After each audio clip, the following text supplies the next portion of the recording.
Oh my goodness gracious world.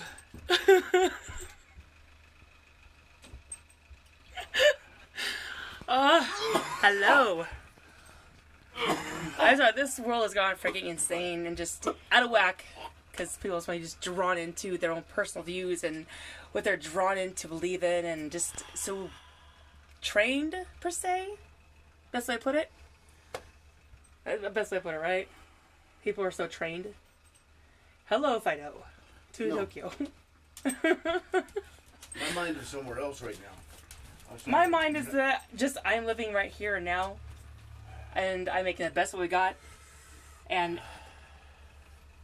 there is so much crap going on in this world that it's...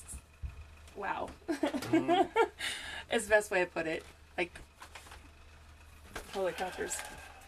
But people are so trained into being submissive to ingrained, whatever you want to call it, ingrained to follow someone else's logic, follow someone else's ruling, and are not taught in school about freedom of thought, on common sense, on reading beyond the obvious. That is like reading what's before your eyes. Yeah, I mean, there's so much more going on beyond the scenes that people are ignoring and just focusing on what's right in front of you. Like, oh, this is so shining bright. We gotta focus on just that. It's like, seriously? Look beyond the shiny sparkly thing of why it's becoming that way. So, I mean, but either way, shiny sparkly, not shiny sparkly, but you get the point. Look beyond the obvious. And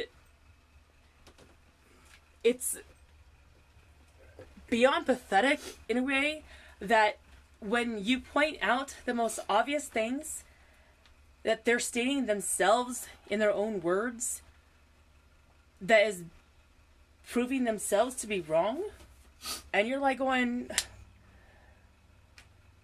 I don't gotta say much else because you're doing it for me, and I'm like just going back here going, I'll just be quiet and just let you just keep talking. I'm good. I know. Alright, you're up. Yep. Alright, peace out, man. Thank you. Yep. Much appreciated. Yep. But yeah, I mean, it's ridiculous. I mean, just... I'm still, like, in shock of the things that people are saying and still trying to argue to make a point that they are so correct and right in everything they say. And I'm just sitting back, letting them talk and proving that it's crazy that they're proving themselves wrong. You know? If you prove yourself wrong, suck it up and realize it. Because the more you argue your unvalid point of view, it makes you look more ridiculous. Especially when you're proving it over and over again. I mean, multiple people have done that. But, how y'all doing?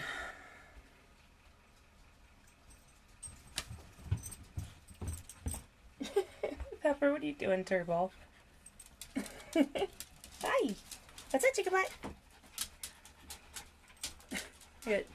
Silly poochies. Sillies. Hi. Oh. You say hi. Hello.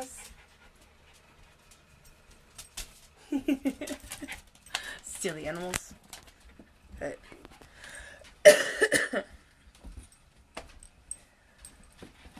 what's new in y'all world?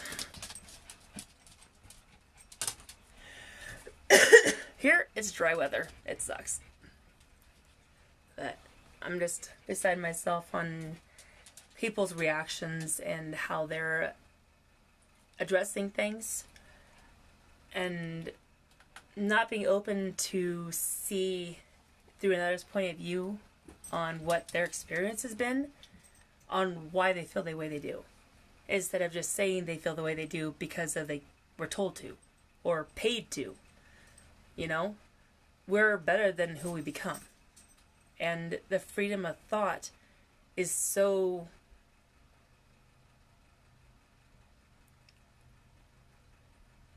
Oh yeah? Awesome. But yeah, but the freedom of thought has become so narrow-minded because people are so trained to think a certain way, because of what history and what way that a kid is told to think. You know what I mean? How they're brought up and what they're told and how they're treated is how they're going to be. And people are missing that obvious factor when others lie about what is actually happening. And it should be blatant obvious when parents are fighting back like crazy to be their kids. I mean, why would we not be doing that if we had nothing to fight for?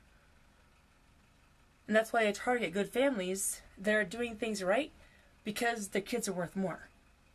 The ones that are being treated wrong, for the most part, honestly, I'm not saying all of them. A lot of kids are saved that need the help, but a lot of kids, this can be proven as well with multiple eyewitnesses that I have as well, who have been through it through CPS, who have reported things being done to kids, and CPS walking out saying, well, your statistics are right, and that is what's being done to a child, but there's nothing I can do about it.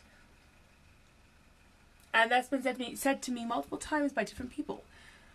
So that's a big area where people lose faith in the government, is because they're not sticking to the oath that they claim to what they do. They do it occasionally when they look good for it, you know?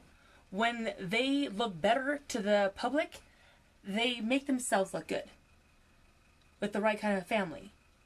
But if it's the family that they know has nowhere to go, they have nothing to fight with, but they'll do everything they can in order for others to make money, that's what they do. And that can be proven as well. And this is through physical abuse, this is through emotional abuse, this is through psychological abuse. This is through family abuse. Because the walls, it puts barriers up between the children and the parents. And unless the parent finds a way to be able to hold their ground and keep themselves together emotionally and psychologically within themselves, it becomes their downfall. It becomes their trigger in a downward spiral. And it makes the lies that the CPS put on the paperwork look like reality, when it wasn't reality until it became reality because of what they've done to the family.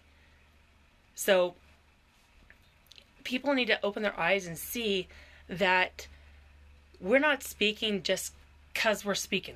Okay, we're not speaking just because of what hearsay or word of mouth kind of stuff that the government does.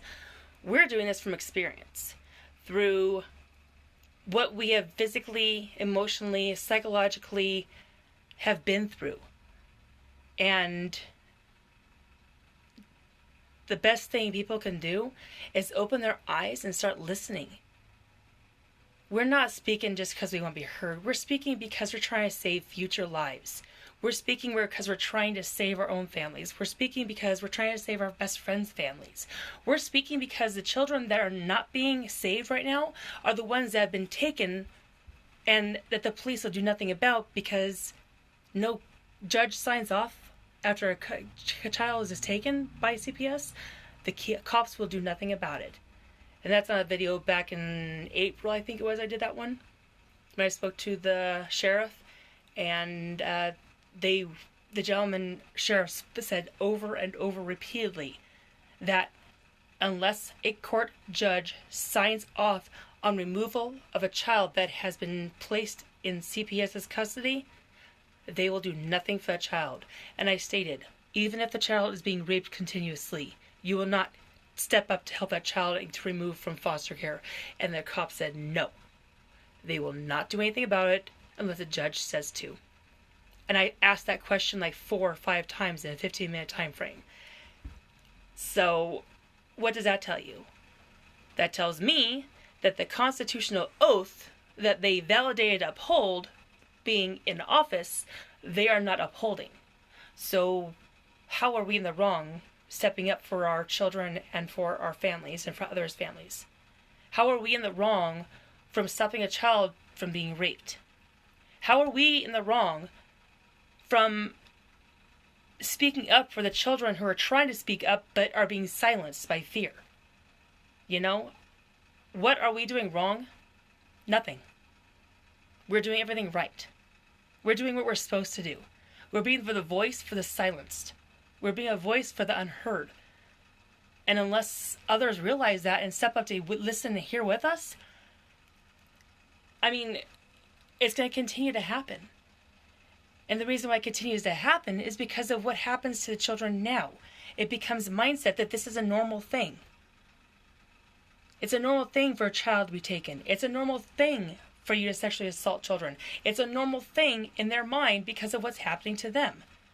So, unless you open your eyes to realize it, that's what's being mindset in their mind, unless somebody speaks up to realize that that's not right. That is not okay. It's not a normal thing. It should not be. It never should have been. So, until it stops, we will not be silenced. We will not stop speaking up for the ones that need to be heard. Because no family, no child, no one deserves to go through the torment that so many are going through. I mean, Debbie Westlake's grandkids were just taken recently and separated intentionally. And it was all because of spite. All because of personal vengeance. They did nothing wrong. And that can be proven as well. Alongside with Lindsay's case. I mean, there are so many that need to be seen that are being ignored. And we're better than this. So, it's up to us to speak up for those that are not being heard. So, have a great night, and I wish the best for all, and for prayers for the outcome that I don't know what's going to happen tonight. And it's crazy just the way people are responding to this. It's insane. Just so many dead-minded set on one point of view that anything outside what they see or hear, they ignore. So, honestly, should be bored up front that's what's positive, negative for each of them, and, you know, go off that. Just off of logic, off of truth. But, we'll see. Have a good night, y'all.